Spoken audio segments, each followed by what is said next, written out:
ইয়াকুব আলাইহিস সালাম তার মৃত্যুর সময় জিজ্ঞেস করেছিলেন, ও আমার সন্তানেরা, আমার মৃত্যুর পরে তোমরা কার ইবাদত করবে, তার কার গোলামি করবে?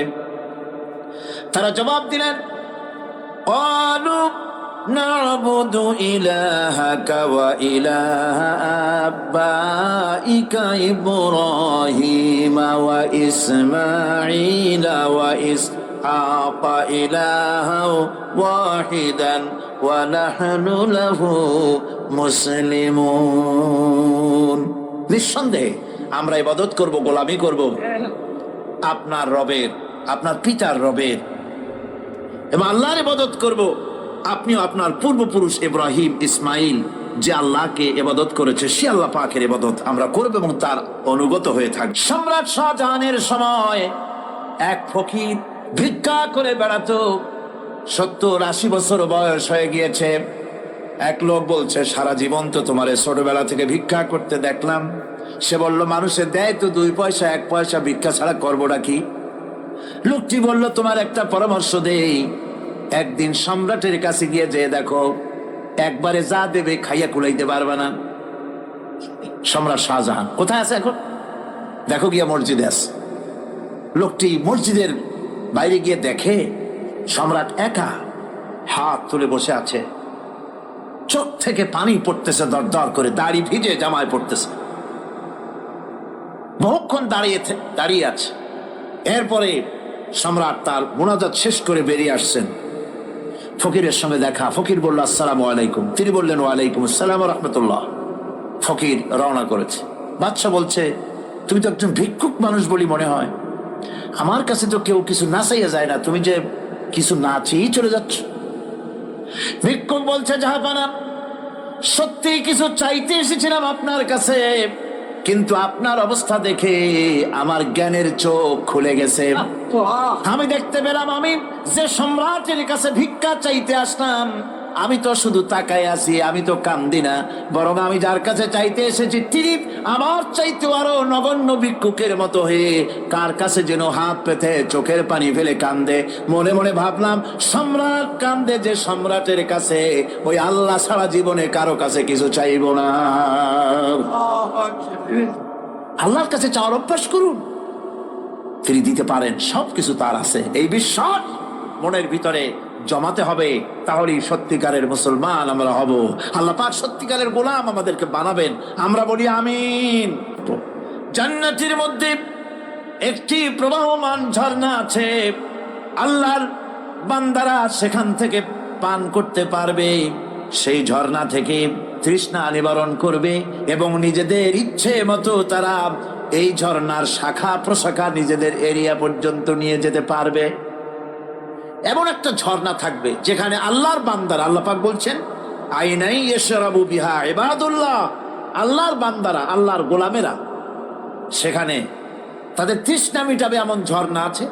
ওই ঝর্ণার কাছে যাওয়ার দরকার নাই, তাদের ইঙ্গিতে ইচ্ছা অনুযায়ী তাদের ঘরের দরজা পর্যন্ত যেখানে খুশি সেখানের শাখা প্রশাখা প্রবাহিত করে নিতে তারা সক্ষম হবে। মুমিন বান্দার গুনাহবলী বলতে গিয়ে, মুমিন বান্দার গুনাহবলী বর্ণনা করতে গিয়ে আল্লাহ রাব্বুল আলামিন বলেছেন, ওয়া ইবাদুর রাহমানিল্লাযীনা ইয়ামশুনা আলাল আরদি হাওনা। রহমানের বান্দা হলো তারা যারা জমিনের উপরে চলাফেরা করার সময় বিনয়ের সাথে চলাফেরা করে, তারা হচ্ছে রহমানের বান্দা। কার বান্দা? রহমানের বান্দা। আদর করে আল্লাহ বলছেন বান্দা, গোলাম। শয়তান নিজে অভিশপ্ত হওয়ার পর এর প্রতিশোধ নেওয়ার জন্য আল্লাহ পাকের দরবারে বলেছিল, আয় আল্লাহ, তোমার যেই বান্দাগুলির কারণে, তোমার যেই বান্দার কারণে আমার ইবাদতগুলি নষ্ট হয়ে গেল, আমি অভিশপ্ত হয়ে গেলাম, ওই বান্দাগুলিকে লোভ দেখিয়ে আমি যেমনে পারি সবগুলিকে আমি গোমরাহ করে দেব, পথভ্রষ্ট করে দেব। আল্লাহ পাকের জবাবে বললেন, ইন্না ইবাদি লাইসা লাকা আলাইহিম সুলতান ইল্লা মান ইত্তাবাকা মিনাল গাওয়িন। আমার বান্দাদের উপরে তোমার কোনো কর্তৃত্ব নাই। আমার বান্দা আদর করে আল্লাহ পাক বলছেন আমার বান্দাদের উপরে তোমার কোনো কর্তৃত্ব নাই। তবে হ্যাঁ, যারা তোমার কথা মান্য করবে তারা অবশ্যই গোমরাহ হয়ে যাবে, পথভ্রষ্ট হয়ে যাবে। কিন্তু আমার সত্যিকারের বান্দা যারা, তাদের উপরে তুমি গোমরাহি, তাদেরকে তুমি পথভ্রষ্ট করতে পারবে না, তাদের উপরে তোমার কোনো কর্তৃত্ব নাই। ভাইরা আমার, হযরত ঈসা আলাইহিস সালামের ব্যাপারে, হযরত ঈসা আলাইহিস সালামকে খ্রিস্টানেরা তারা বলেছে ওয়াকালাতিন নাসারাল মাসীহু ইবনুল্লাহ, মসিহ হচ্ছে কার ছেলে? নাউযুবিল্লাহ, বলেন সবাই নাউযুবিল্লাহ। তাকে যখন আল্লাহর ছেলে বলা হলো, আল্লাহর পুত্র বলা হলো, রব্বুল আলামিন তার জবাবে বললেন ইন হুয়া ইল্লা আবদুন আনআমনা আলাইহি, তিনি তো একজন বান্দা, তিনি আমার বান্দা ছাড়া আর কিছুই নন, আমি তার প্রতি অনুগ্রহ করেছি। বান্দা, আমার বান্দা। আল্লাহ পাকের বান্দা হওয়ার ব্যাপারে কোন মানুষের লজ্জা থাকার কথা নয়। এমনকি আল্লাহ পাক ঈসা আলাইহিস সালাম সম্পর্কে বলছেন লা ইয়াস্তানকিফাল মাসীহু আইয়াকুনা আবদান লিল্লাহি ওয়ালাল মালাইকাতুল মুকাররাবুন। মসিহ আল্লাহর বান্দা, তাতে কখনো বিন্দু মাত্র লজ্জা তিনি পোষণ করেন নাই যে আমি আল্লাহর বান্দা, আল্লাহর গোলাম। এটা কথা হইল? এরকম লজ্জা তিনি পোষণ করেন। এমনকি তার নিকটবর্তী ফেরেশতা যারা, তারাও আল্লাহর বান্দা গোলাম হওয়ার জন্য তাদের ভিতরে কোনো লজ্জা নাই। যারা নাকি আল্লাহর গোলাম, এই ব্যাপারে যাদের মধ্যে লজ্জার সৃষ্টি হয়, আল্লাহর গোলাম এটা কেমন কথা, বান্দা হওয়াটা কেমন কথা, যারা গোলামীকে অস্বীকার করে তাদের সম্পর্কে আল্লাহ পাক বলছেন ওয়া মাইয়াস্তানকিফ আন ইবাদাতিহি ওয়া ইস্তাকবির ফাসায়াহশুরুহুম ইলাইহি জামিআ। কেউ যদি আল্লাহর বন্দেগী করার ব্যাপারে লজ্জা পোষণ করে, যদি লজ্জার কারণ মনে করে, অহংকার করে, গৌরব করে, তাহলে তারা পালাবে কোথায়, যাবে কোথায়? আমি কিয়ামতের দিন সবগুলিকে এক জায়গায় করে ফেলবো। সুতরাং আল্লাহ পাকের গোলামিতে আল্লাহ যে বান্দা বলে যখন ডাকেন, লজ্জার কোনো কারণ নাই। অহংকার যে করবে সে নিজেকে ধ্বংস করবে। আল্লাহ পাক সব নবীদেরকে নিজের বান্দা বলেছেন। নবীরা কি আল্লাহ পাকের বান্দা।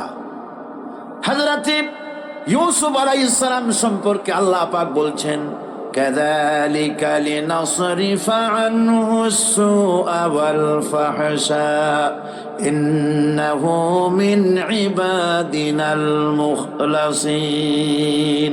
এরূপই ঘটলো যাতে আমি ইউসুফ আলাইহিস সালামকে, আমার বান্দা, তাকে আমি নির্লজ্জতা ইত্যাদি থেকে আমি রক্ষা করেছি। নিশ্চয়ই হযরত ইউসুফ ছিল আল্লাহ পাকের বান্দা, আল্লাহ পাকের আব্দ। রাসূল করিম সাল্লাল্লাহু আলাইহি ওয়াসাল্লাম তিনি হচ্ছেন সর্বশ্রেষ্ঠ আল্লাহর পয়গম্বর। তার থেকে শ্রেষ্ঠ নবী আর কি কেউ আছে? জোরে বলেন, আছে? তার থেকে মাহবুব, তার থেকে শ্রেষ্ঠ আল্লাহর কাছে আর কেউ নাই। সেই নবীকে আল্লাহ রাব্বুল আলামিন কোরআনে কারীমের ভিতরে তাকে আব্দ বলেছেন। কি বলেছেন? অনেকগুলি আয়াত আছে যে আয়াতের ভিতরে আল্লাহ পাক তার নাম নেন নাই, নবী বলেন নাই, রাসূল বলেন নাই, শুধু বলেছেন আব্দ। যেমন ফাআওহা ইলা আবদিহি মা আওহা, অতঃপর তার বান্দার নিকট যা ওহী করার ছিল তা তিনি করলেন। সেই বান্দাকে মুহাম্মদ সাল্লাল্লাহু আলাইহি ওয়াসাল্লাম। অন্য আয়াতে আল্লাহ পাক বলছেন وأنه لما قام عبد الله يدعوه كادوا يكونون عليه لبدا। আল্লাহর বান্দা যখন নামাজ পড়তে দাঁড়িয়ে গেল, আল্লাহকে ডাকার জন্য যখন দাঁড়ালো, তখন লোকেরা তার উপরে ঝাঁপিয়ে পড়লো, ঝাঁপিয়ে পড়ার জন্য প্রস্তুতি গ্রহণ করলো। এখানে আব বলা হয়েছে কাকে? মুহাম্মদ সাল্লাল্লাহু আলাইহি সাল্লামকে। এভাবে করে অন্য এক আয়াতে আল্লাহ পাক তার হাবিবকে আব বলছেন, বান্দা বলতেছেন।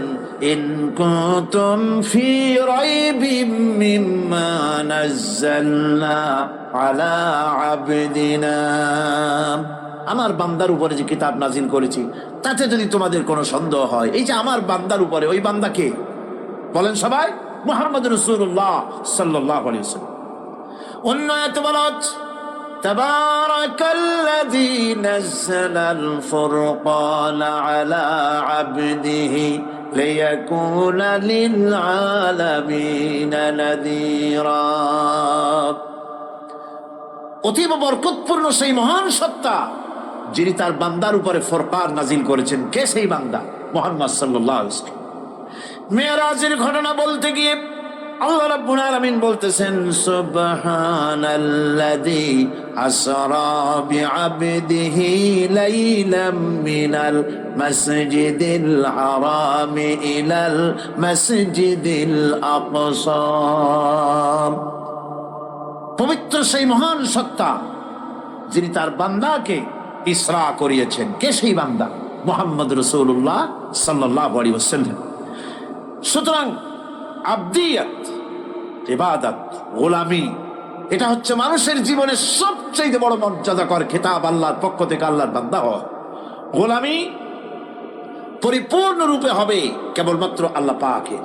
এই গোলামির জন্যই আল্লাহ পাক আমাদেরকে সৃষ্টি করেছেন, অন্য কোনো কাজে আমাদেরকে সৃষ্টি করেন নাই। সেই জন্য আমাদেরকে গোলামি করতে হবে, আনুগত্য করতে হবে কেবলমাত্র কার বলুন তো? এই গোলামি যদি সঠিকভাবে করি, যদি বান্দারা যারা আল্লাহ পাকের বান্দা বলে, গোলাম বলে নিজেদেরকে দাবি করে, যদি সঠিকভাবে ইবাদতটা করা যায়, তাহলে আল্লাহ তাদের জন্য কি ওয়াদা করেছেন শুনুন। দুনিয়ায় তাদেরকে আল্লাহ পুরস্কার দেবেন, আখেরাতেও দেবেন। এটা বন্ধ করে, দুনিয়া এবং আখেরাতে আল্লাহ পুরস্কার দেবেন। সে পুরস্কারটা কি? দুনিয়ার পুরস্কারটা আগে শোনেন। আল্লাহ পাক বলেন যারা আমার ইবাদত করবে তাদের ব্যাপারে আমার ওয়াদা শোনো।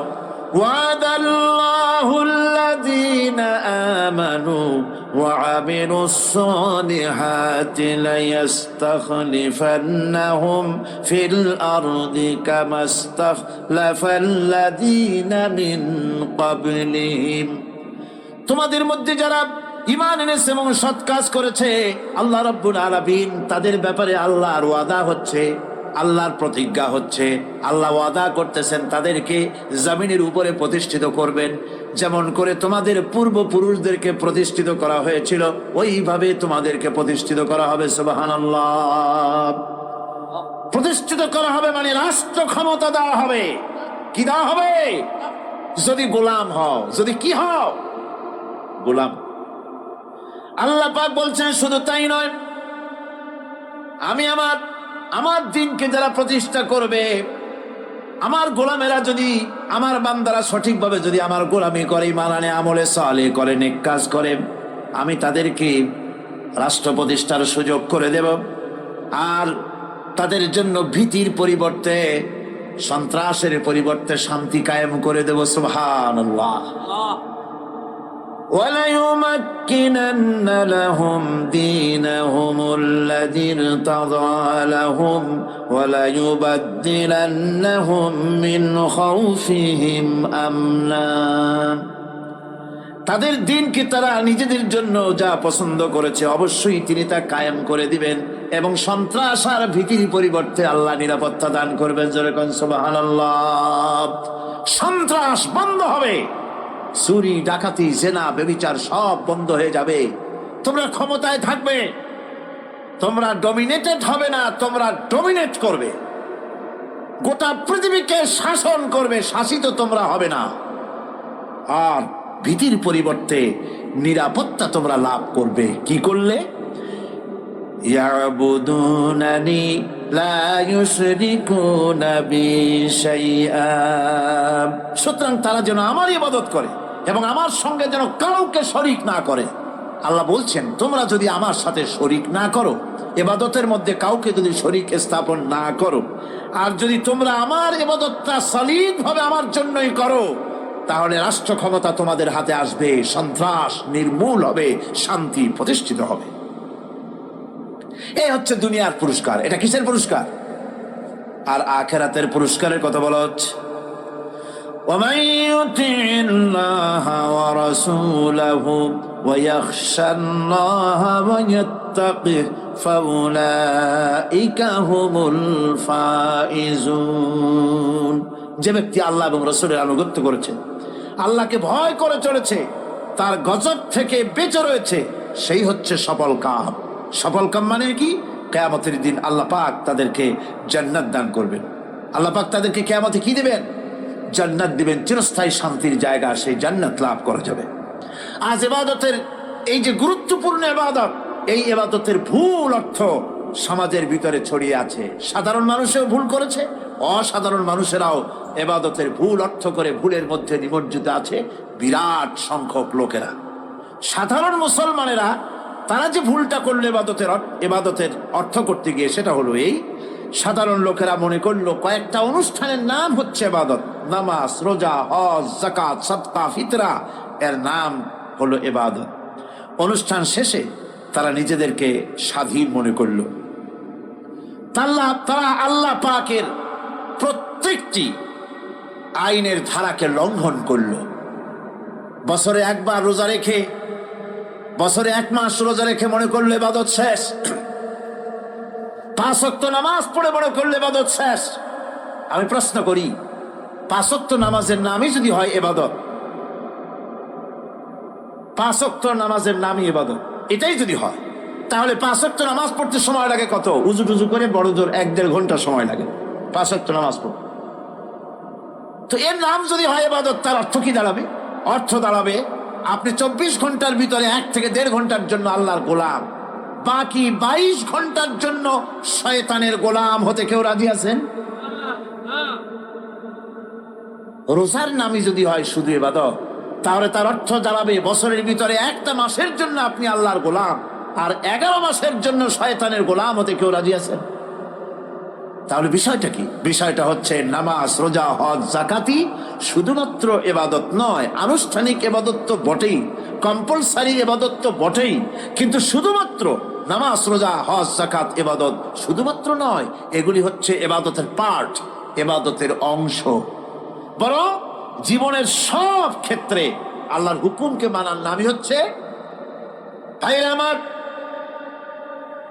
একদিকে নামাজ রোজা করছি, অন্যদিকে আল্লাহর আইনের প্রতিটি ধারাকে লঙ্ঘন করে চলছে, মিথ্যা ওয়াদা করে, মিথ্যা কথা বলে, সুদ খায়, ঘুষ খায়, জেনা করে, এরপরে অন্যের হক নষ্ট করে, প্রতিবেশীর হক নষ্ট করে, হারাম মাল খায়, হকদারের হক নষ্ট করে, প্রতিবেশীর হক নষ্ট করে, জিন্দা মুর্দা মানুষকে নিজের জন্য শক্তিধর বলে মনে করে, 1 টুকরা রুটির জন্য অথবা 1 ফোঁটা 1 ঘটি পানির জন্য কাফেরের কাছে হাত পেতে দাঁড়ায় থাকে। এই যদি অবস্থা হয়, এটাই যদি হয় ঈমান, আর এটার নামই যদি ইবাদত হয়, তাহলে এই পৃথিবীর মুসলমানের আজ লাঞ্ছিত কেন? আল্লাহর ওয়াদা কি মিথ্যা? নাউযুবিল্লাহি মিন যালিক। আমাদের ইবাদত যদি ঠিক হয়, যদি সত্যিকারের ইবাদত যদি আমরা করে থাকি, তাহলে ক্ষমতায় ইমানদারেরা নাই কেন? বিশ্ব জুড়ে মুসলমানেরা লাঞ্ছিত কেন? তাহলে বুঝতে হবে ইবাদতের মধ্যে বিরাট গরমিল করে ফেলেছি, ঠিক কিনা? লক্ষ্য করুন, সেই লোকটা হজ করতেছে, উমরা করতেছে, নামাজ পড়তেছে, মসজিদ মাদ্রাসায় চান্দা দিতেছে, ওই লোকটি আবার ব্যাংকের থেকে সুদের টাকা নিয়ে ব্যবসা চালাইতেছে।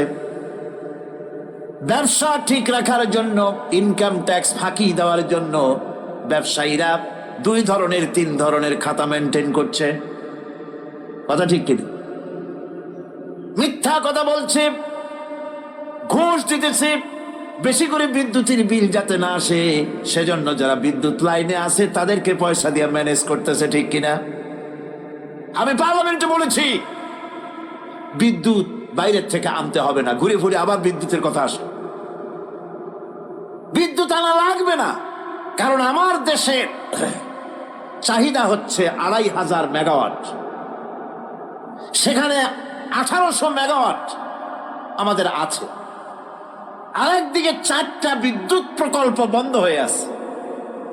ওই 4টি বন্ধ হওয়া প্রকল্প যদি চালু করা যায় তাহলে 2900 মেগাওয়াট বিদ্যুৎ উৎপাদিত হতে পারে বলে বিশেষজ্ঞরা বলেছেন। তাহলে আমাদের উদ্বৃত্ত 400 মেগাওয়াট থেকে যাবে। এইটাকে বাইরের থেকে আমার কোনো দরকার নাই। বিদ্যুতের অপচয় বন্ধ করুন, বিদ্যুতের চুরি বন্ধ করেন। মিল কল কারখানা যাদের আছে লক্ষ লক্ষ টাকা বিদ্যুৎ বিল হয়, কিন্তু লাইনম্যানদের সঙ্গে ম্যানেজ করে গভর্নমেন্টকে ফাঁকি দেওয়া হচ্ছে। ঠিক কিনা গো? তোমার নামাজের দাম কি? তোমার হজের 4 পয়সা দাম নাই। তুমি রাষ্ট্রকে ফাঁকি দিয়েছ, তুমি জনগণকে ফাঁকি দিয়েছ, তুমি দেশের শত্রু। টেলিফোনের বিল হাজার হাজার টাকা, লাখ টাকার বেশি বিল হয়, লাইনম্যানের সঙ্গে ম্যানেজ করে 500, 700, 2000 টাকা দিয়ে সারিয়ে দেয়। ঠিক কিনা?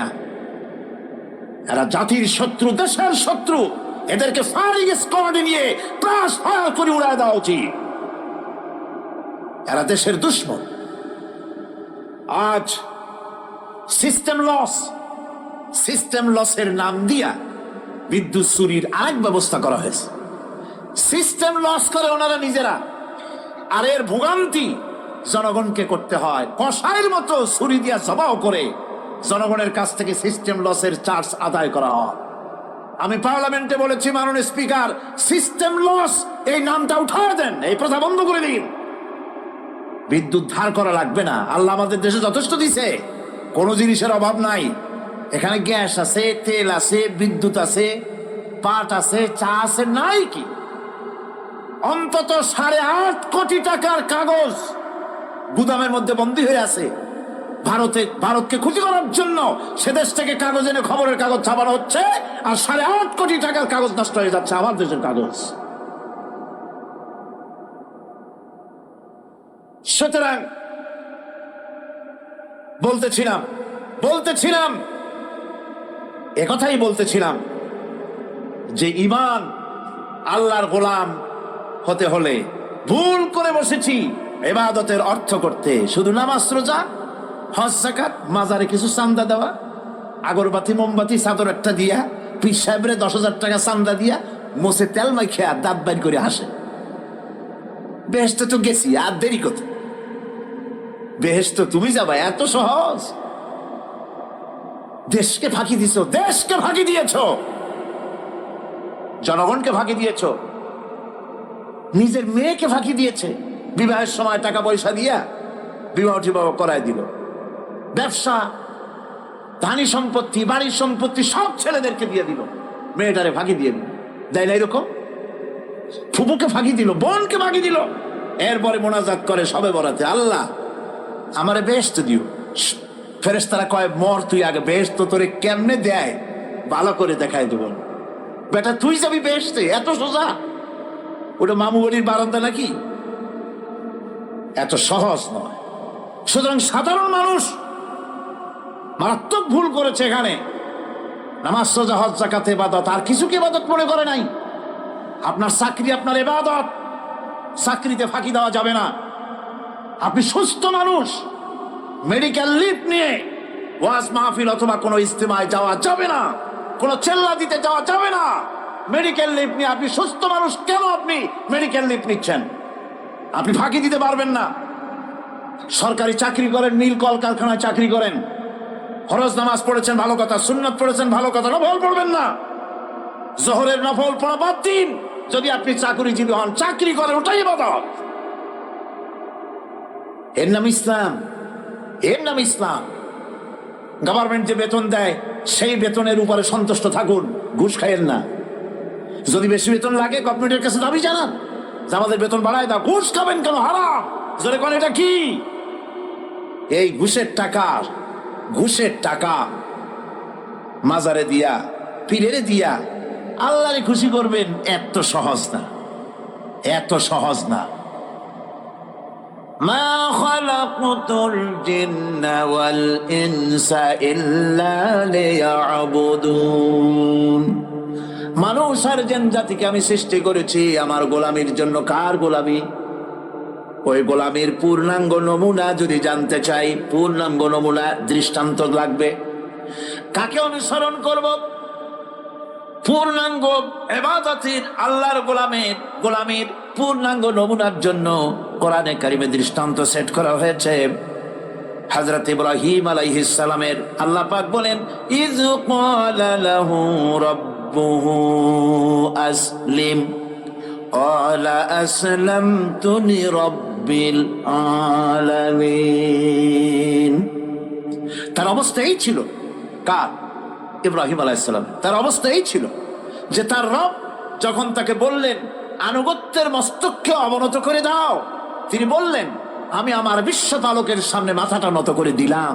সুবহানাল্লাহ, কোন শর্ত ছাড়াই মাথা নিচু করে দিলাম। এই পন্থায়, তিনি যে পন্থাটা অবলম্বন করেছিলেন, এই পন্থায় চলার জন্য তার সন্তানদেরকেও তিনি হুকুম করেছিলেন। ووصى بها إبراهيم ببنيه ويعقوب يا بني إن الله اصطفى لكم الدين فلا تموتن إلا وأنتم مسلمون। ইয়াকুব এবং ইব্রাহিম আলাইহিস সালাম তার সন্তানদেরকে এই উপদেশ দিয়েছিলেন যে তিনি বলেছিলেন, হে আমার সন্তানেরা, আল্লাহ ছাড়া তোমাদের জন্য আল্লাহ পাক এই দ্বীনকে মনোনীত করেছেন। আল্লাহ পাকের আনুগত্য করবে, তার দ্বীনের প্রতি সারেন্ডার করবে।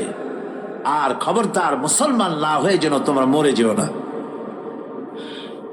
মৃত্যু মুসলমান অবস্থায় থাকবে, অর্থাৎ মৃত্যু পর্যন্ত থাকবে কি অবস্থায়? মুসলমান অবস্থায়।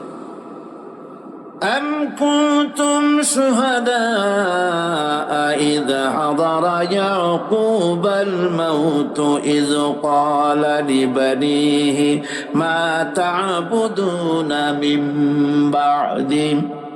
ইয়াকুব আলাইহিস সালাম তার মৃত্যুর সময় জিজ্ঞেস করেছিলেন, ও আমার সন্তানেরা, আমার মৃত্যুর পরে তোমরা কার ইবাদত করবে, কার গোলামি করবে? তারা জবাব দিলেন, قالوا نعبد إلهك وإله آبائك إبراهيم وإسماعيل وإسحاق إلها واحدا ونحن له মুসলিমুন। নিঃসন্দেহে আমরা ইবাদত করব, গোলামি করব আপনার রবের, আপনার পিতার রবের, এবং আল্লাহর ইবাদত করব। আপনিও আপনার পূর্বপুরুষ ইব্রাহিম, ইসমাইল যে আল্লাহকে ইবাদত করেছে, সে আল্লাহ পাকের ইবাদত আমরা করব এবং তার অনুগত হয়ে থাকব। দাসত্ব এবং পূর্ণাঙ্গ দাসত্বের গোলামীর পূর্ণাঙ্গ নমুনা হচ্ছেন হযরত ইব্রাহিম আলাইহিস সালাম। আল্লাহ গোটা জমিন যখন শিরকের অন্ধকারে ডুবে গিয়েছিল, তখন হযরত ইব্রাহিম আলাইহিস সালাম তাওহীদের আলো জ্বালিয়ে দিয়েছিলেন। এই নিবেদিতদের ইমাম হিসাবে আল্লাহ পাক তাকে ঘোষণা দিলেন। কোরআনে কারীম বলছে, وَإِذَ ابْتَلَى إِبْرَاهِيمَ رَبُّهُ بِكَلِمَاتٍ فَأَتَمَّهُنَّ قَالَ إِنِّي جَاعِلُكَ لِلنَّاسِ إِمَامًا। ইব্রাহিমকে তার রব কয়েকটি বাক্য দিয়ে পরীক্ষা করলেন এবং তিনি সেই পরীক্ষাগুলোতে পাশ করলেন। তখন আল্লাহ রাব্বুল আলামিন তাকে বললেন যে আমি তোমাকে গোটা বিশ্ব মানবতার জন্য, গোটা বিশ্বের সমস্ত মানুষের জন্য আমি তোমাকে নেতা বানাবো। সুবহানাল্লাহি ওয়া বিহামদি। প্রথম পরীক্ষা হলো, গতকাল বলেছি, সে আগুনের পরীক্ষা। সেখানে আল্লাহ পাক তাকে পাশ করালেন, তিনি পাশ করলেন। দ্বিতীয় পরীক্ষা ছিল বিবি এবং নবজাতক সন্তানকে নিয়ে। আল্লাহ হুকুম করলেন, এই বিবি আর বাচ্চারে নিয়ে মরুভূমিতে রেখে আসো। মরুভূমিতে যেখানে ঘর নাই, বাড়ি নাই, সেই জায়গায় বিবি এবং বাচ্চাকে রেখে যাওয়ার সময় তিনি বললেন, রব্বানা ইন্নী আসকানতু মিন যুররিয়্যাতি বিওয়াদিন গায়রি যী যারইন ইনদা বাইতিকাল মুহাররাম। হে আল্লাহ রাব্বুল আলামিন, আমি পানি এবং তরুলতাবিহীন এক মরুভূমির ভিতরে আমার বংশের একটি অংশকে এখানে রেখে গেলাম। তোমার ঘরের ঘরের কাছে পুনর্বাসিত, আমি তাদের কাছে, এই ঘরের কাছে, সম্মানিত ঘরের কাছে রেখে গেলাম। পরীক্ষায় তিনি পাশ করলেন। হযরতে হাজেরা প্রশ্ন করলেন, ইব্রাহিম, পানি নাই, খাবার নাই, মানুষ নাই, ঘর নাই, বাড়ি নাই, মরুভূমির ভিতরে আমাকে আর আমার বাচ্চারে ফেলে রেখে যাচ্ছ কেন? কোনো জবাব নাই। 2 বার 3 বার প্রশ্ন করলেন। এরপরে তিনি আবার প্রশ্ন করলেন, বললেন, ইব্রাহিম, এটা কি আল্লাহর হুকুম নাকি? হযরত ইব্রাহিম আলাইহিস সালাম নিজের কলিজার টুকরা সন্তান আর বিবিকে রেখে যেতেছেন ভারাক্রান্ত মন নিয়ে। তিনি আকাশের দিকে আঙ্গুল উঁচু করে দেখালেন। হযরত হাজেরা বুঝলেন ইনি তো আল্লাহর পয়গম্বর, আমার কোন অপরাধে এভাবে ফেলে যাওয়ার কথা নয়। তিনি বুঝলেন এটা আল্লাহর হুকুম। হযরতে হাজেরা বললেন, ইব্রাহিম রে, নিশ্চিন্ত মনে বাড়ি ফিরে যাও। আমার মনে কোনো চিন্তা নাই, কোনো পেরেশানি আর এখন নাই। আল্লাহর হুকুমে যদি আমাকে এই মরুভূমির ভিতরে ফেলে যেয়ে থাকো, তাহলে আমি ওই আল্লাহর প্রতি এতটা ভরসা রাখি যে এই মরুভূমির ভিতরে জল পানি শূন্য, খাদ্য শূন্য জায়গায় আমি আমার বাচ্চাকে আল্লাহ রব্বুল আলামিন না খাওয়াইয়া মারবেন না। দ্বিতীয় পরীক্ষায় পাশ করল। 3 নম্বরে পরীক্ষা হলো, সন্তান বড় হয়ে গেছে, বুদ্ধি হয়েছে, দৌড়াতে পারে। আল্লাহ রাব্বুল আলামিন হুকুম করলেন, ছেলেকে জবাহ করো। কত বড় আগুনের পরীক্ষা! কোরআন শরীফ বলছে, হযরত ইব্রাহিম আলাইহিস সালাম নিজের ছেলেকে ডেকে নিয়ে বললেন, ইয়া বুনাইয়া ইন্নী আরা ফিল মানামি আন্নী আযবাহু ফানজুর মাযা তারা। হে আমার কলিজার টুকরা সন্তান, আমি স্বপ্নে দেখেছি যেন আমি তোমাকে জবাহ করতেছি।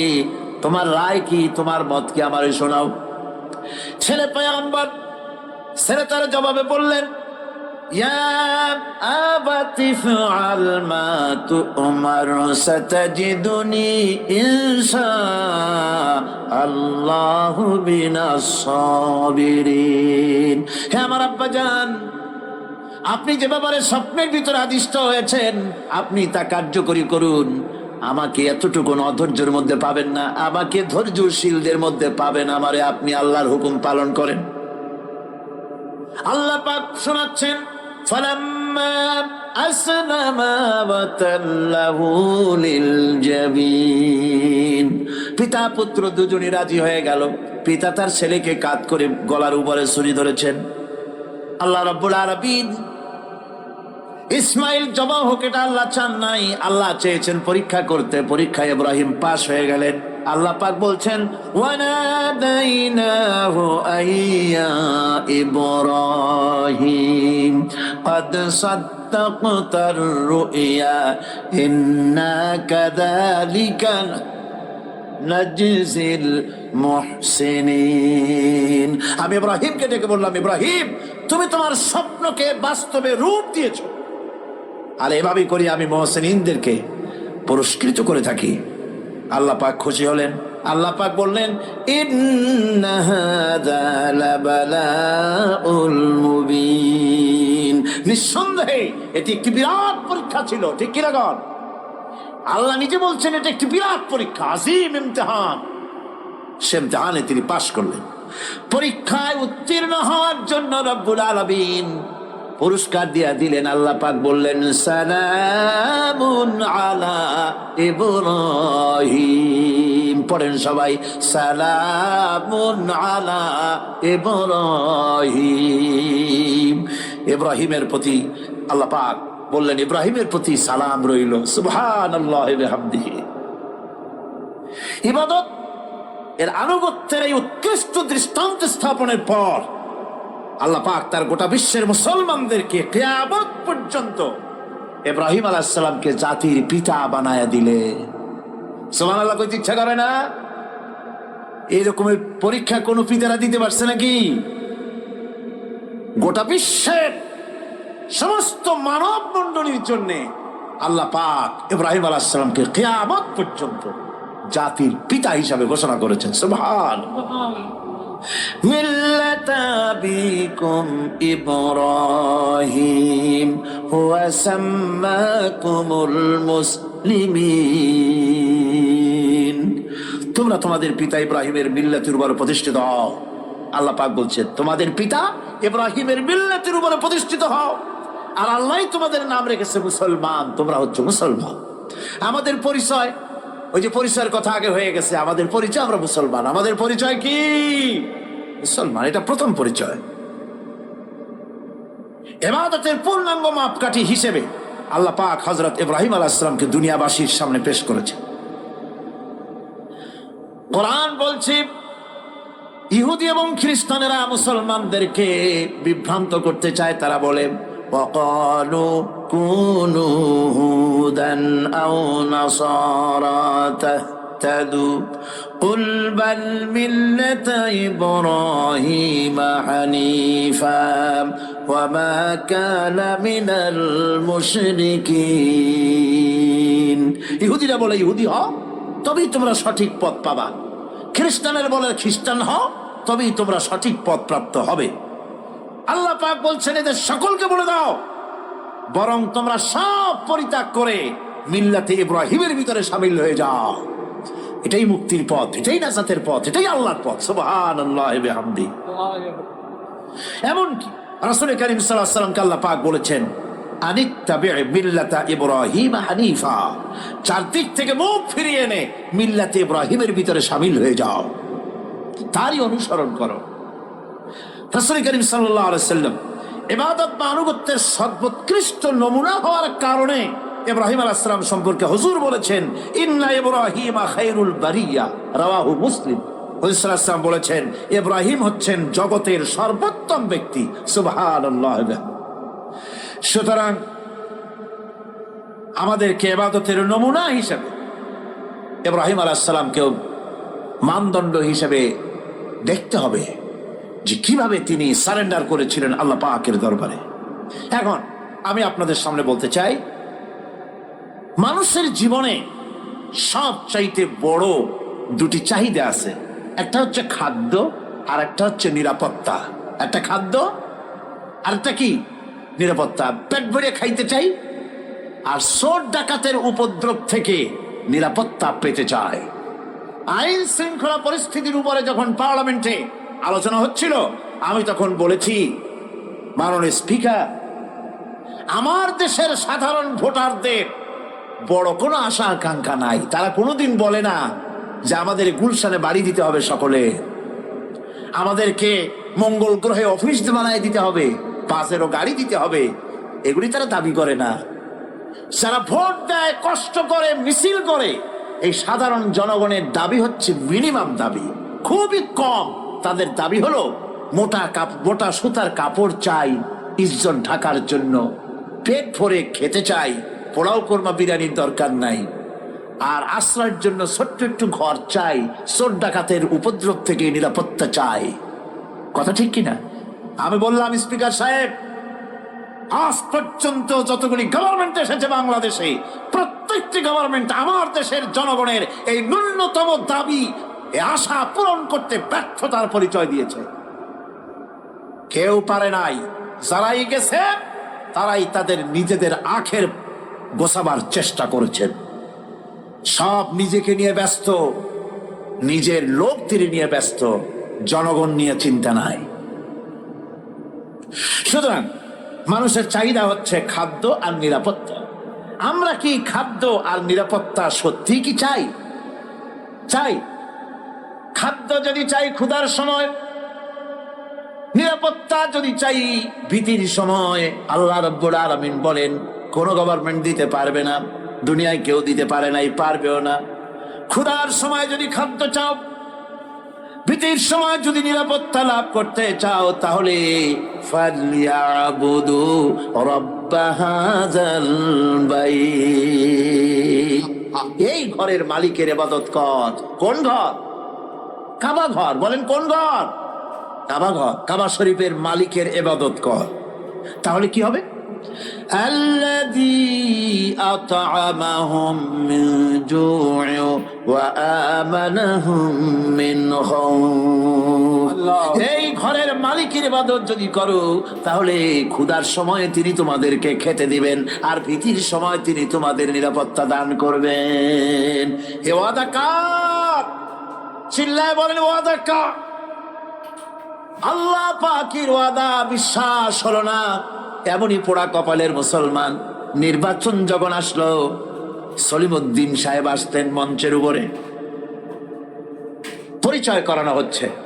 এত আপনারা যার বক্তৃতা শোনার জন্য দ্বীপ্রহরের রৌদ্রে কষ্ট করতেছিলেন, এখন সেই সংগ্রামী জননায়ক, বিপ্লবী সন্তান, তিনি এখন আপনাদের সামনে বক্তব্য রাখবেন। উনি দাঁড়ায় বললেন, ভাইয়ার আমার, বোনের আমার, আমি এবার বোতল মার্কা বাক্স নিয়ে দাঁড়াইছি, আমারে সকলে মিলে ভোট দেন। এবার যদি ক্ষমতায় যেতে পারি, না খাইয়া কেউ মরবেন না, কিন্তু কি খাইয়া মরবে তাও কয় না।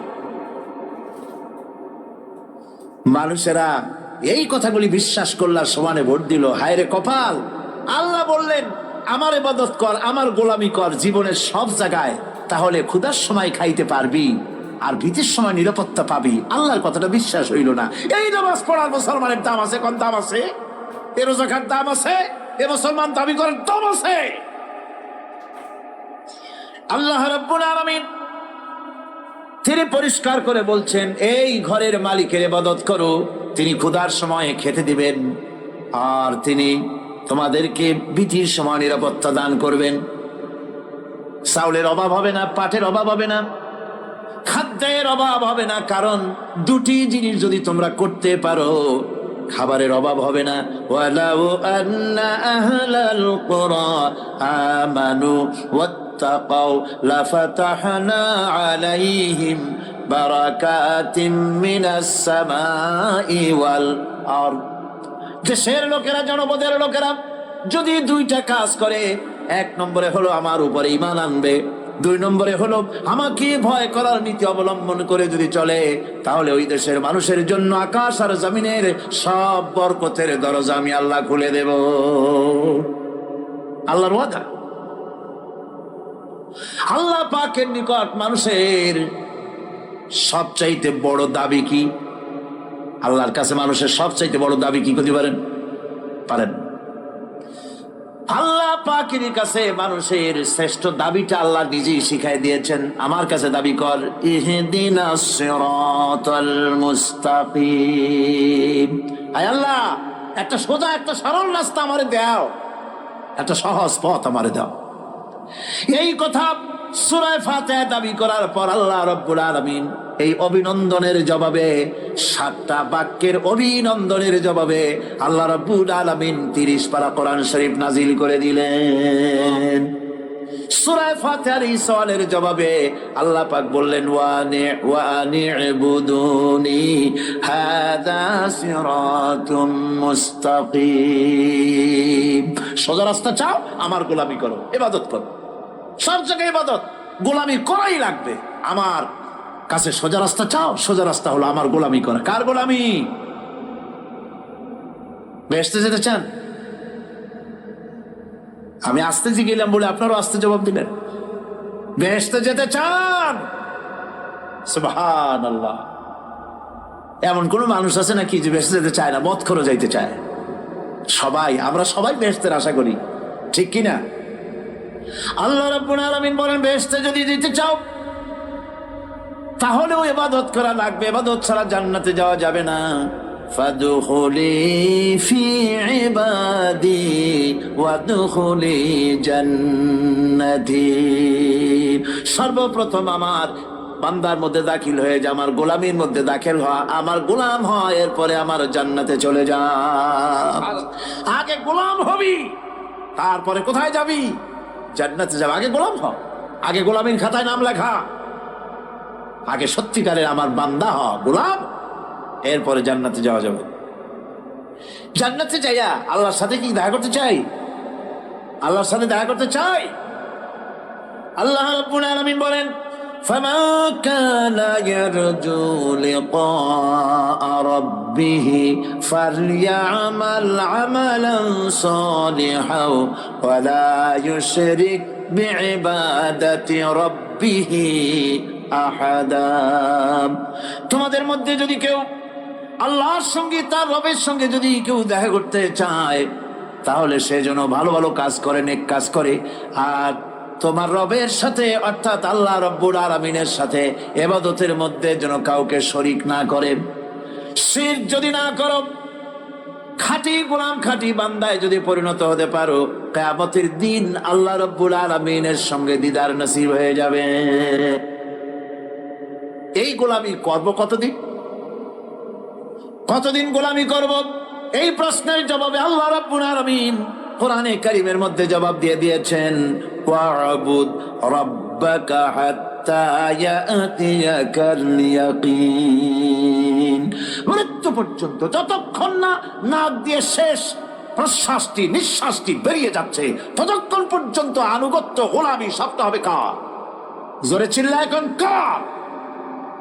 এই গোলামি জীবনের সব ক্ষেত্রে করতে পারলে আমরা মুসলমান, আর করতে না পারলে মুসলমান নামে মুনাফিক। না পারলে কি? মুনাফিক। বন্ধুগণ, ইয়াকা না'বুদু পর্যন্ত বলে ওয়া ইয়াকা নাস্তাইনের কথাটা শোনাচ্ছি। সূরা ফাতিহার ভিতরে আমরা পড়ি, পড়েন আমার সাথে, ইয়াকা না'বুদু ওয়া ইয়াকা নাস্তাইন। আয় আল্লাহ, একমাত্র তোমার গোলামি করি আর একমাত্র তোমার কাছে সাহায্য চাই। তুমি ছাড়া কারো কাছে সাহায্য?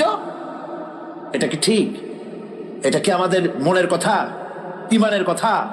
আল্লাহ করুন, আল্লাহ করুন, বলি আমিন। হাদিস শরীফে বলা হয়েছে, ইজা সাআলতা ফাসআলিল্লাহ ওয়া ইজা ইসতাআনতা ফাসতাইন বিল্লাহ। কিছু চাইতে হলে আল্লাহর কাছে চাও, কিছু বলতে হলে, ভিক্ষা করতে হলে আল্লাহর কাছেই ভিক্ষা করো। কার কাছে ভিক্ষা করবেন? আল্লাহর কাছে বলুন। আমার বন্ধুগণ, আমি আমার ঈমান থেকে কথা বলি, আমি আমার ঈমান থেকে কথা বলি। কোরআন এবং হাদিস পড়ে যতটুকু আল্লাহ বোঝার তৌফিক দিয়েছেন সেই কথাগুলি পেশ করার জন্য চেষ্টা করি। বন্ধুগণ, এদিক ওদিক কোনো দিকে না ঘুরে মসজিদে যান, মসজিদে গিয়ে নামাজ পড়েন, আর আল্লাহর কাছে হাত পেতে আল্লাহরে বলেন। সেজদা গিয়া যখন রব্বুল আলামিনের দরবারে কিছু চাইবেন, হুজুরের কাছে জিজ্ঞেস করা হয়েছে, হুজুর, বান্দা কখন আল্লাহর নিকটবর্তী হয়ে যায়? আল্লাহর নবী বলেছেন, বান্দা যখন সেজদা দেয় তখন বান্দা একেবারে আল্লাহ পাকের কাছে চলে যায়। আল্লাহর কাছে চান, যা দরকার, ছেলে নাই, মেয়ে নাই, বউ নাই, অথবা চাকরি নাই, প্রমোশন চাই, ব্যবসায় উন্নতি চাই, যা দরকার কাকে বলবেন? মনটাকে পরিষ্কার করুন, আজকে মনটাকে সাফ করুন, সমস্ত দুর্বলতা থেকে মনকে উঠায় আনো, বিশ্বাস করুন, যা চাওয়া যা বলা সবটা আল্লাহর কাছে। কার কাছে? আমি তার গোলাম। আমি কার গোলাম? আল্লাহ ছাড়া কারো কাছে আমার অভিযোগ তুলবো না, সবটা বলবো আল্লাহর কাছে। বলে দেখেন, বলে দেখেন আল্লাহ পাক কিভাবে আপনাকে সাহায্য করেন। সুবহানাল্লাহ। ভাইরা আমার, আল্লাহ রাব্বুল আলামিন রাসূল করিম সাল্লাল্লাহু আলাইহি ওয়াসাল্লামকে বলেছেন, ফাইদা ফারাগতা ফানসাব ওয়া ইলা রাব্বিকা ফারগাব। যখন তুমি খালি হাত হয়ে যাবে, দাঁড়িয়ে যাবে এবং তোমার রবের কাছে মিনতি জানাবে, কিছু যখন থাকবে না, তোমার রবের কাছে দাঁড়ায় যাও আর তার কাছে মিনতি জানাও, তোমাকে আল্লাহ ভরপুর করে দিবেন। ভান্ডের কোনো অভাব নাই। আমাদের ভান্ড হচ্ছে যত দেব তত কমবে, আর আল্লাহর ভান্ড যত দেয় তত সমান সমান থাকে, মোটেই কমে না, মোটেই কমে না। সুতরাং দয়াল বাবা, বাবাজান, কেবলাজান বাবা কি যে কবে আর কি করবে দিশা করতে পারে না। গান বাজনা, তারপরে গোসল শরীফ, কি জানি হাবিজাবি শরীফ, কোন শেষ নাই, বেদাত দিয়ে ভরে গেছে। এগুলি বিশ্বাস করবেন না, বিদআত খারাফা, এর সাথে মুসলমানের কোনো সম্পর্ক নাই। গান বাজনার সাথে মুসলমানের কোনো সম্পর্ক। হাতে কতগুলো ঢোল নিয়ে তারপরে মাজারের কাছে গিয়ে ঢোল বাজায়, কবরের কাছে, মাথায় কতগুলো চুল, দাঁতে ময়লা, মোষগুলা ঠোঁট দুইটা ঢাইকিয়া দাড়ির কাছে এসে পড়ছে। হায় হায় রে, এই রকমের মোষ আমি মাঝে মধ্যে চিন্তা করি যে দই খায় কেমনে এরা, গাঁজা মদ খাইয়া এগুলো মাজার মধ্যে গিয়ে পড়ে থাকে। আর কি জানি আছে ওইটারে ঘষে এলো আর বলে, মদিনা যাব কেমনে, মদিনা যাব কেমন। তুই মদিনা যাবি কেমনে? মদ খেয়ে কাজে খেয়ে তুই যাবি মদিনা, একটা কথা হইলো? তোর নাপাক কদম আল্লাহ পাকের আরদে মুকাদ্দাসে উঠতে পারে না। বদকার, জিনাকার, শারাবি, কাবাবি, আল্লাহ পাকের নাফরমান। কতগুলা শালু কাপড় গায়ে দিয়া, মাথায় কতগুলা চুল রেখা, তারপরে গ্রামের নামে শরীফ। আশ্চর্য কথা, এই গ্রামের নাম শরীফ, ওই গ্রামের নামের মাথায় গিয়া শরীফ। শরীফ তো মক্কা শরীফ, মদিনা শরীফ, কোরআন শরীফ, হাদিস শরীফ। আর শরীফের দরকার নাই। শরীফের জাত মারছে গ্রামে গ্রামে শরীফ লাগাইয়া। কর্ণফুলী শরীফ, চন্দ্রকোনা শরীফ। আশ্চর্য কথা, শরীফ শব্দটা ঠিক থাকা উচিত, ঠিক কিনা কন? আপনাদেরকে সতর্ক হতে হবে। আনুগত্য এবং গোলামি সকল ব্যাপারে আল্লাহ পাকের করতে হবে। চাইতে হবে কার কাছে? আল্লাহর কাছে। আমার এই কথা আপনাদের মনে আছে কিনা জানি না। সম্রাট শাহজাহানের সময় এক ফকির, এক ভিক্ষুক ভিক্ষা করে বেড়াতো। 70-80 বছর বয়স হয়ে গিয়েছে। এক লোক বলছে, সারা জীবন তো তোমার ছোটবেলা থেকে ভিক্ষা করতে দেখলাম। সে বলল, মানুষের দেয় তো 2 পয়সা 1 পয়সা, ভিক্ষা ছাড়া করবোটা কি? লোকটি বলল, তোমার একটা পরামর্শ দেই। একদিন সম্রাটের কাছে গিয়ে যে দেখো, একবারে যা দেবে খাইয়া কুলাইতে পারবে না। সম্রাট শাহজাহান কোথায় আছে এখন? দেখো গিয়া মসজিদে আছে। লোকটি মসজিদের বাইরে গিয়ে দেখে সম্রাট একা হাত তুলে বসে আছে। চোখ থেকে পানি পড়তেছে দর দর করে, দাড়ি ভিজে জামায় পড়তেছে। বহুক্ষণ দাঁড়িয়ে আছে। এরপরে সম্রাট তার মুনাজাত শেষ করে বেরিয়ে আসছেন। ফকিরের সঙ্গে দেখা। ফকির বলল, আসসালামু আলাইকুম। তিনি বললেন, ওয়ালাইকুম আসসালাম ওয়া রাহমাতুল্লাহ। ফকির রওনা করেছে। বাদশা বলছে, তুমি তো একজন ভিক্ষুক মানুষ বলি মনে হয়, আমার কাছে তো কেউ কিছু না চাইয়া যায় না, তুমি যে কিছু না চেয়েই চলে যাচ্ছ। ভিক্ষুক বলছে, জাহাপানা, সত্যি কিছু চাইতে এসেছিলাম আপনার কাছে, কিন্তু আপনার অবস্থা দেখে আমার জ্ঞানের চোখ খুলে গেছে। আমি দেখতে পেলাম, আমি যে সম্রাটের কাছে ভিক্ষা চাইতে আসলাম, আমি তো শুধু তাকায় আছি, আমি তো কান্দি না। বরং আমি যার কাছে চাইতে এসেছি, তিনি আমার চাইতে আরো নগণ্য ভিক্ষুকের মতো হয়ে কার কাছে যেন হাত পেতে চোখের পানি ফেলে কান্দে। মনে মনে ভাবলাম, সম্রাট কান্দে যে সম্রাটের কাছে, ওই আল্লাহ ছাড়া জীবনে কারো কাছে কিছু চাইব না। আল্লাহর কাছে চাওয়ার অভ্যাস করুন, তিনি দিতে পারেন। সবকিছু তার আছে, এই বিশ্বাস মনের ভিতরে জমাতে হবে। তাহলেই সত্যিকারের মুসলমান আমরা হব। আল্লাহ পাক সত্যিকারের গোলাম আমাদেরকে বানাবেন। আমরা বলি আমিন। আজকে আমি বেশি কথা বলবো না, কারণ আজকে হলো পবিত্র এক রাত। অনেকে রোজা রেখেছেন, আবার সারা রাত অনেকে ইবাদত করবেন। সুতরাং সেই পথে আমি আর অন্তরায় সৃষ্টি করতে চাই না। আজকের মতো ইয়াকা নাবুদু ওয়া ইয়াকা নাস্তাইন আজকের মতো শেষ করা হলো। 2 দিন ধরে ইয়াকা নাবুদের উপরে, ইবাদতের উপরে 2 দিনে যে আলোচনা করলাম, আল্লাহ করালেন। আমি আশা করি ইবাদতের একটা ক্লিয়ার কনসেপশন আপনাদের তৈরি হওয়ার কথা ইনশাআল্লাহ। হয়েছে কিনা? আল্লাহ পাক কবুল করুন, জোরে বলে আমিন।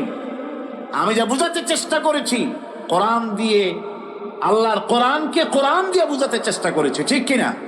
আল্লাহ পাক আমাদেরকে কবুল করুন, আমরা যেন ইবাদত বুঝি, জোরে কোন আমিন।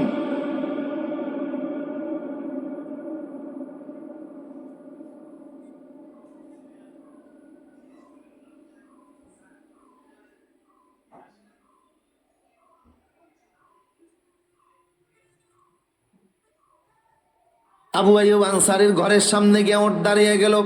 আপনারা আছেন আমার সাথে? আবু আইয়ুব আনসারী আল্লাহর নবীর আসবাবপত্র সব ঘরে নিয়ে গেলেন। রসুল মদিনাতে এসেছে, একটা বাড়িতে অবস্থান করতেছে। সংবাদ সারা মদিনায় ছড়িয়ে পড়ল। দলে দলে লোকজন রসুলের সঙ্গে সাক্ষাৎ করতে আসলো। এদের ভিতরে অমুসলিমও ছিল, মুশরিক ছিল, ইহুদি ছিল, খ্রিস্টান ছিল। ইহুদিদের একটা দল, ওই কমিউনিটির ইহুদিদের ভিতরে সবচেয়ে বড় যিনি আলেম ছিলেন, জ্ঞানী ছিলেন, বড় নেতা ছিলেন, নাম ছিল আব্দুল্লাহ ইবনে সালাম। কি নাম? যুবকরা কথা বলতেছে না। কি নাম? আব্দুল ইবনে সালাম রসুলের সঙ্গে সাক্ষাৎ করলেন, আপাদমস্তক দেখলেন, চেহারার দিকে তাকিয়ে বললেন, মুহাম্মদ সাল্লাল্লাহু, আমি ইহুদিদের নেতা, আমার আদেশে হাজার হাজার ইহুদি অনুসরণ করে। মদিনার কমিটিতে আমি সবচেয়ে বড় আলেম, তাওরাতের হাফেজ। ইন্নী সাইলুকা আন সালাসিন লা ইয়ালামুহুন্না ইল্লা নাবিয়্যুন। আমি আপনাকে Low battery, please charge. নবী সারা পৃথিবীর কেউ এই তিনটি প্রশ্নের অ্যান্সার জানে না। একমাত্র নবীর এই তিনটি প্রশ্নের অ্যান্সার বলতে পারবে, পৃথিবীর আর কেউ পারবে না। আপনি যদি সত্যিকার অর্থে রাসূল হবেন, নবী হবেন, তাহলে আমার প্রশ্নের জবাব দিন। রাসূল বললেন, তুমি প্রশ্ন করো। তিনি বললেন, আমার প্রথম প্রশ্ন হলো, আউয়ালু আশরাতুস সাআ মা হিয়া? মা হিয়া আউয়ালু আশরাতুস সাআ? কিয়ামত তো হবেই, পৃথিবী ধ্বংস তো হবেই, সাধারণ পৃথিবী আসমান জমিন সহকারে সব ধ্বংস হয়ে যাবে। কিন্তু কিয়ামত ধ্বংস, পৃথিবী ধ্বংস হওয়ার আগে কিছু কিছু আলামত ঘটবে। কিয়ামত, পৃথিবী ধ্বংস হওয়ার আগে বড় বড় কিছু আলামত সংঘটিত হবে। তার ভিতর থেকে পৃথিবী ধ্বংসের, কিয়ামতের বড় বড় আলামতের প্রথম আলামতটা কি? দ্বিতীয় প্রশ্ন, ইয়া রাসূলুল্লাহ, ওয়া আউয়ালু তুআমিন ইয়াকুলু আহলুল